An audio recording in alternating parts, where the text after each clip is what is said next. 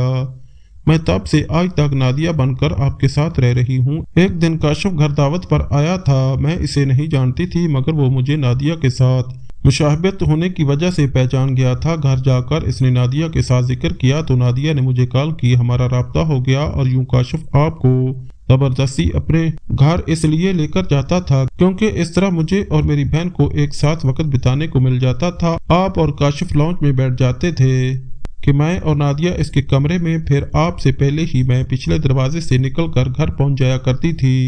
میں آپ کی آفس ٹائمنگ میں کبھی گھر سے اس لیے نہیں نکلی تھی کہ کہیں آپ اچانک سے گھر نہ آ جائیں۔ گھر آ جاتے تو مجھ سے استفسار کرتے کہ تم کہاں گئی تھی تو میں آپ کو کیا جواب دیتی۔ خیر جس دن آپ نے نادیہ کے گھر جانا ہوتا تھا وہ مجھے فون کر کے آپ سے پہلے ہی بلا لیا کرتی تھی۔ اس طرح آپ کو کبھی ہی علم نہیں ہوا۔ اتنی دیر میں نادیہ بھی کچن سے نکل کر باہر آ گئی تھی۔ اس نے میرے سامنے ہاتھ جوڑ دیے اور رونے لگی تھی۔ وہ بولی، مجھے معاف کر دو ابرار، میں کاشف سے محبت کرنے لگی تھی۔ محبت کسی اور سے کرتی تھی اور رہتی آپ کے ساتھ تو یہ بڑی زیادتی ہوتی آپ کے ساتھ، اس لیے میں گھر سے بھاگ آئی۔ آپ کو شازیہ کی شکل میں مجھ سے اچھی بیوی مل گئی ہے، پلیز میرے کیے کی سزا اسے مت دیجیے گا۔ میں شازیہ کا ہاتھ پکڑ کر اسے اپنے ساتھ گھر لے آیا تھا۔ میں نے کاشف کے ساتھ بول چال بند کر دی تھی، جبکہ شازیہ ہر روز مجھے سمجھانے کی کوشش کرتی ہے اور چاہتی ہے کہ میں کاشف اور نادیہ کے ساتھ صلح کر لوں، مگر میں ابھی کسی بھی نتیجے پر پہنچنے سے قاصر ہوں۔ آپ بتائیں مجھے کیا کرنا چاہیے؟ کاشف اور نادیہ کو معاف کر دینا چاہیے یا ان سے قطع تعلق کر لینا چاہیے؟